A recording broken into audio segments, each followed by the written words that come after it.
Selamat pagi pemirsa. Badan Pusat Statistik mencatat pertumbuhan ekonomi Indonesia pada triwulan pertama 2026 mencapai 5,61%. Angka ini melampaui target pemerintah dan ditopang konsumsi masyarakat, investasi, serta belanja pemerintah seperti proyek Danantara dan program makan bergizi gratis.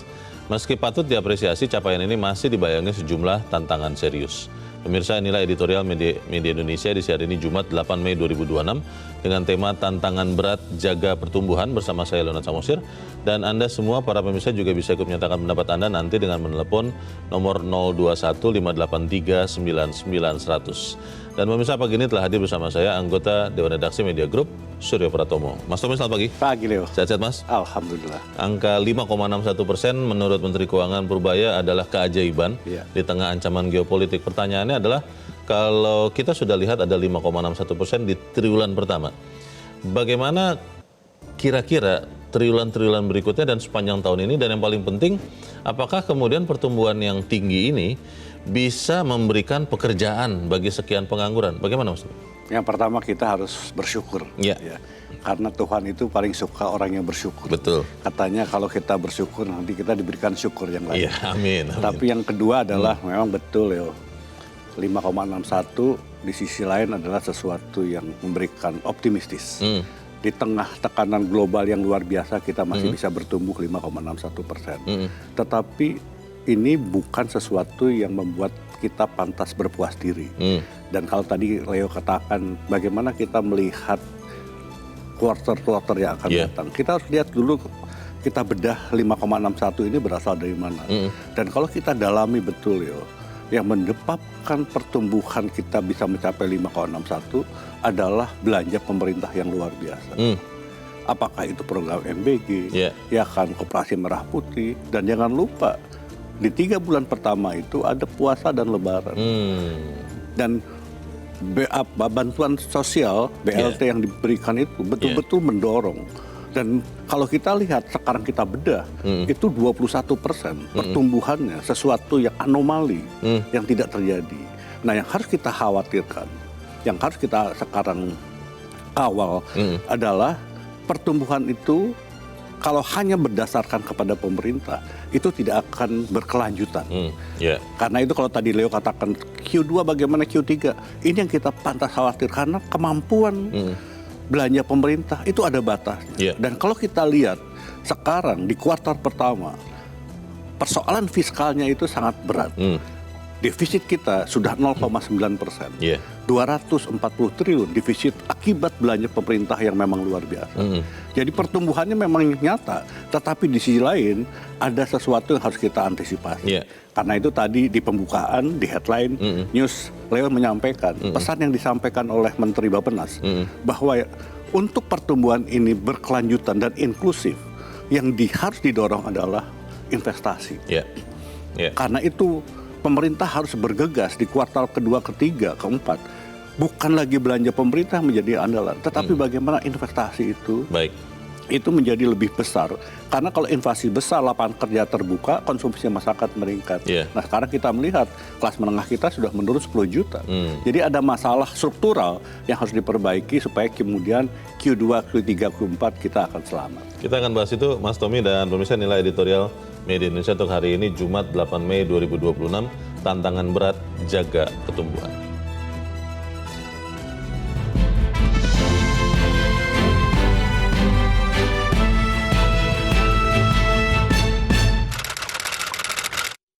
Tantangan berat jaga pertumbuhan.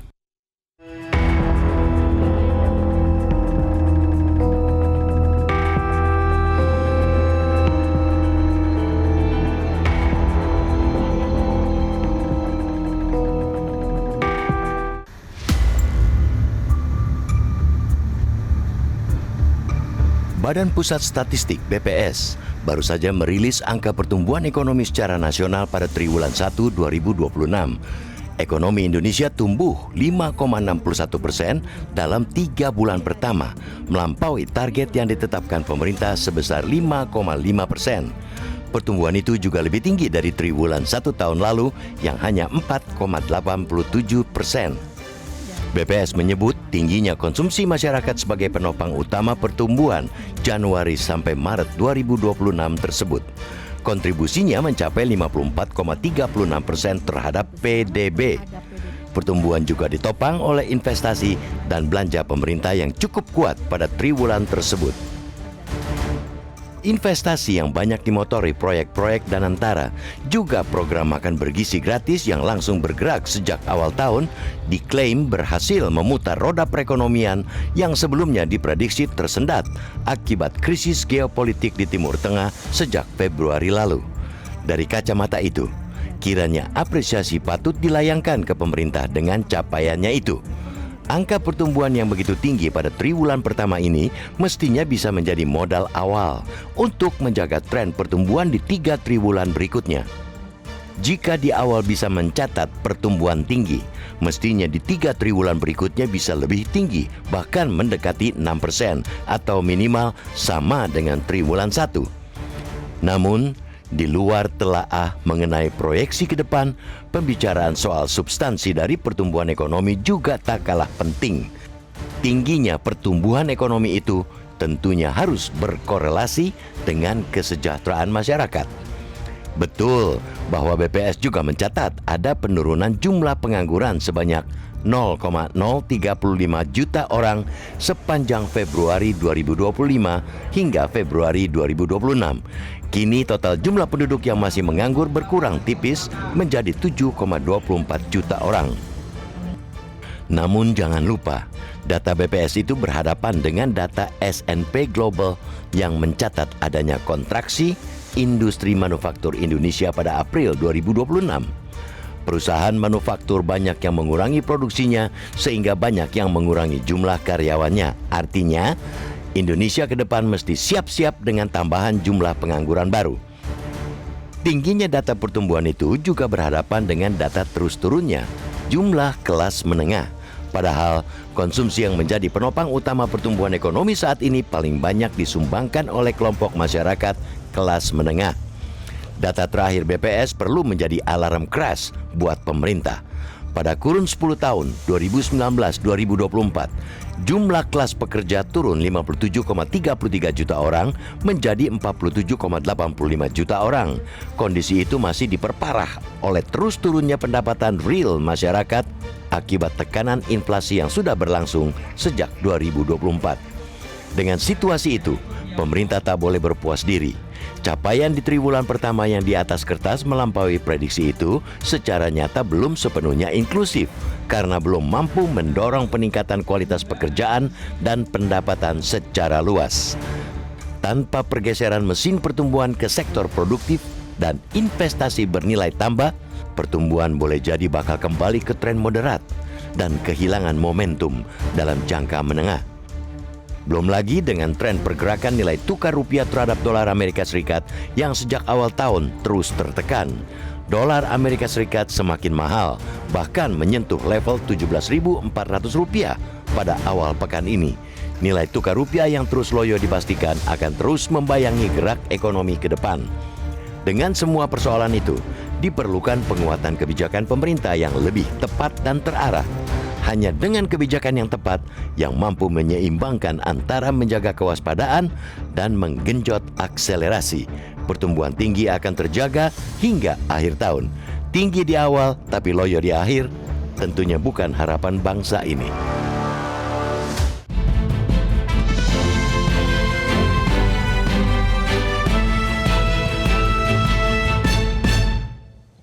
Di bagian berikut Anda bisa ikut menyatakan pendapat Anda, pemirsa. Untuk saat ini tetaplah bersama kami.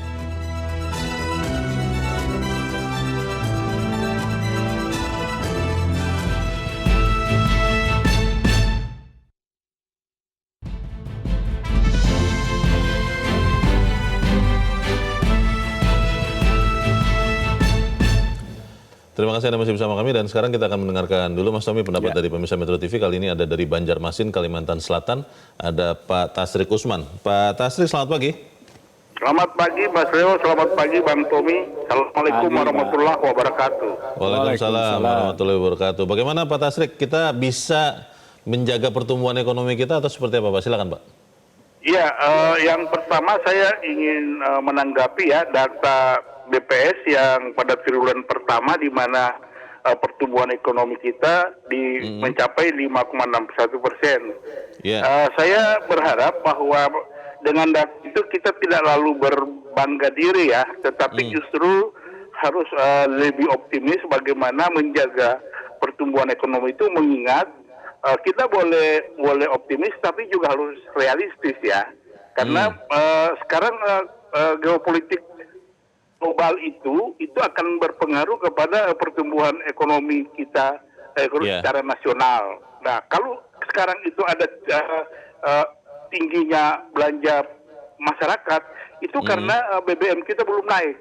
Tetapi kalau nanti terjadi BBM itu naik, maka otomatis belanja masyarakat itu akan menurun. Nah, yang harus diantisipasi itu adalah bagaimana menjaga tidak ada terjadi PHK, kemudian tidak terjadi pengangguran, dan tetap menjaga pertumbuhan ekonomi itu secara nasional. Nah, untuk itu persoalan investasi ini harus dikelola dengan baik oleh pemerintah dan tidak boleh terlalu banyak tergantung pada kerjasama dengan pihak luar, terutama kalau perlu Indonesia segera keluar dari BOT begitu. Terima kasih. Assalamualaikum warahmatullahi wabarakatuh. Waalaikumsalam warahmatullahi wabarakatuh. Terima kasih Pak Tasrik dari Banjarmasin.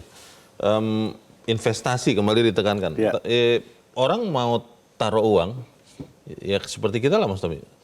Saya mungkin akan investasi atau Mas Tommy akan investasi ke saya kalau saya bisa dipercaya. Bagaimana tingkat kepercayaan investor terhadap Indonesia saat ini? Nah, kalau kita lihat data mengenai indeks industri manufaktur yang dikeluarkan S&P di bulan April kan terjadi penurunan. Karena itu tadi di awal kita sudah bahas bahwa dan ditekankan lagi oleh Menteri Bappenas bahwa pentingnya menjaga pertumbuhan yang lebih berkualitas dan inklusif berkelanjutan, dan itu harus melalui perbaikan di investasi. Nah, investasi yang disampaikan Leo ada dua hal kan. Orang berinvestasi itu nomor satu, pertimbangannya adalah soal technicalities. Yang kedua adalah soal confident. Yang masalah pada kita sekarang ini adalah yang kedua ini. Kepercayaan. Ini yang kemudian harus kita perbaiki. Apa yang membuat orang menurun kepercayaannya? Kemarin saya menghadiri sebuah diskusi. Salah satu yang kemudian menjadi concern, data Indonesia ekonomi baik. Satu yang kemudian menjadi concern orang, yaitu adalah persoalan fiskal. Kenapa? Karena di kuartal pertama, defisitnya sudah 0,9%. Kalau kemudian di awal tadi kita katakan betapa belanja pemerintahnya betul-betul luar biasa, ya kan, kontribusinya sampai 21,8% terhadap pertumbuhan di kuartal pertama. Kalau kemudian ada tidak keseimbangan antara pengeluaran dengan pendapatan, penerimaan pajak, maka kalau saja 0,9% ini berlanjut di kuartal-kuartal kemudian, dalam 1 tahun kita akan defisit 3,6. Nah, ini yang membuat bahwa ini akan melanggar undang-undang, dan itu akan membuat orang nervous.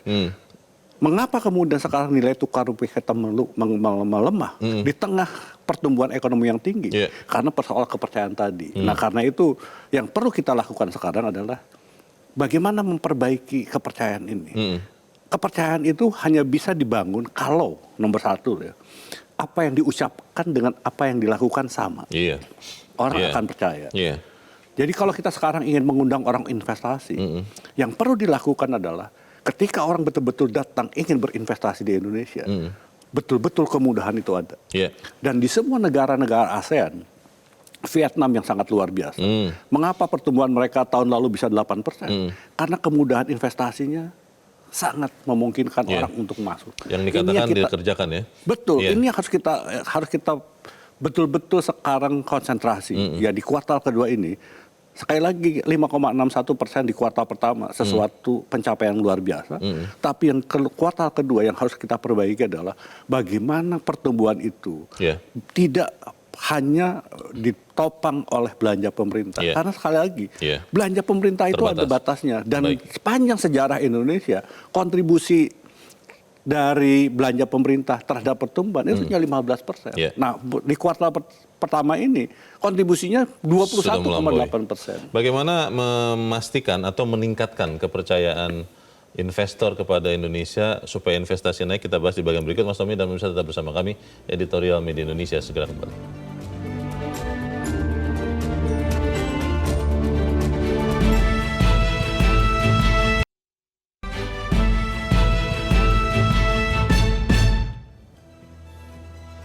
Terima kasih Anda masih bersama kami. Kita di bagian akhir diskusi kita pagi ini. Mas Tommy, investasi supaya kemudian mau bertambah banyak masuk ke Indonesia, apa yang harus segera dilakukan khususnya pemerintah? Pengalaman saya, Leo, yang menjadi persoalan kita dalam investasi itu, pemahaman kita di semua level, ya, bukan hanya pemerintah pusat, pemerintah daerah, itu belum sama. Akibatnya peraturan yang sejak zaman Pak Jokowi, misalnya soal OSS, ya kan, one service submission itu di lapangan tidak terjadi, Leo. Kesulitan orang untuk berinvestasi di Indonesia itu tetap ada. Bagaimana mereka harus menghubungi kementerian dengan kementerian lain? Masih terjadi dan berulang kali itu datang ke tempat saya. Gitu. Yang kedua adalah peraturan kita itu seringkali berubah di tengah jalan. Di tengah jalan berubah. Sekarang misalnya produsen mobil BYD, ya kan, mereka kan kemudian mereka khawatir sekarang investasi begitu besar, Hyundai sudah investasi begitu besar, tiba-tiba sekarang kemudahan pajaknya itu akan dicabut, itu kan mengubah semua konstelasi perhitungan mereka. Nah, hal-hal seperti itu loh yang tadi saya katakan, antara apa yang diucapkan dengan apa yang dilaksanakan itu harus sama, karena ini berkaitan dengan soal confident. Confident itu sesuatu yang tidak bisa diukur karena orang percaya tidak percaya itu kan sebuah perasaan. Nah, sekarang adalah bagaimana membuat mereka itu yakin dengan apa yang kita lakukan. Nah, sekarang misalnya ada kebijakan pemerintah karena nilai tukar rupiah melemah, ya kan, ada pembatasan untuk pembelian dolar. Untuk pengusaha mereka bingung. Kalau kemudian mereka perusahaan yang mengimpor besar, tapi dengan jumlah pembelian ini akan merepotkan mereka. Betul. Kan? Nah, orang-orang Asia akan masuk ke Indonesia. Wah, ini apakah ada pembatasan devisa lagi? Jadi ragu juga ya. Pesan-pesan seperti itu yang di lapangan itu membuat orang menjadi Indonesia mau kemana? Kita tunggu dulu. Nah, kalau kita lihat sekali lagi data yang menunjukkan ya kan indeks industri manufaktur kita menurun. Salah satunya adalah karena ketidakpastian itu. Karena itu sekali lagi kita punya modal yang baik di kuartal pertama. Yang harus kita lakukan adalah selesaikan semua PR-PR ini. Tetapkan arah sebetulnya industri manufaktur yang akan kita bangun. Buat regulasinya yang benar-benar baik dan kemudian konsekuen dilaksanakan. Jangan berubah di tengah jalan, Leo. Karena sekali lagi, orang investasi apalagi di industri itu mereka akan measure itu antara 7 sampai 10 tahun. Jangka panjang. Jangka panjang. Kalau kemudian tiba-tiba tahun kedua, tahun ketiga ada perubahan-perubahan lagi. Dan signifikan ya perubahannya. Nah, negara lain, kembali lagi yang harus kita sadari, Leo, berinvestasi itu tidak hanya di Indonesia. Negara-negara lain juga membuka diri. Kita punya banyak pesaing. Sekarang yang tiba-tiba sekarang menjadi cantik di ASEAN siapa? Malaysia. Malaysia malah ya? Malaysia sekarang. Nah, ini yang sekali lagi harus menghentakkan kesadaran kita. Bahwa kita harus betul-betul menyadari apa yang menjadi kelemahan, kita perbaiki di kuartal kedua, ketiga, keempat. Karena sekali lagi yang kita inginkan, pertumbuhan itu adalah agregat antara belanja pemerintah, konsumsi masyarakat, investasi, ekspor, impor. Kita lihat di kuartal pertama, 4 yang ini kondisinya tidak cukup menggembirakan. Tapi government spendingnya luar biasa. Nah, yang harus kita perbaiki, ini kita jaga, yang 4 ini kita perbaiki, sehingga kemudian tumbuhnya betul-betul menjadi lebih berkualitas dan berjangka panjang. Kita optimis, Mas Tommy, bahwa yang kita sampaikan ini bisa diperbaiki oleh pemerintah? Saya kira kita ahli-ahli semua, ya kan, di Kementerian Keuangan, di BI, kemudian di kantor Menko, menurut saya itu dokter-dokter hebat semua. Mereka tahu semua itu. Sekarang yang perlu kita lakukan adalah apa yang ingin kita lakukan. Buat aturan yang jelas, sampaikan pada publik, berikan kemudahan mereka untuk berinvestasi. Kita harap itu yang akan terjadi. Mas Tommy, terima kasih sudah hadir di tempat ini. Selamat pagi, Mas. Pemirsa, di tengah berbagai tantangan, pemerintah dinilai perlu memperkuat kebijakan efektif dan terukur. Langkah yang mampu menjaga kehati-hatian, sekaligus mendorong percepatan ekonomi jadi kunci agar laju pertumbuhan tetap terjaga hingga akhir tahun. Karena pertumbuhan tinggi di awal, tapi melemah di penghujung, tentu bukan kondisi yang diinginkan. Saya, Leona Samosir, berterima kasih Anda sudah menyimak editorial Media Indonesia untuk pagi ini. Terus jaga kesehatan Anda, terus jaga nurani Anda. Selamat pagi, sampai jumpa.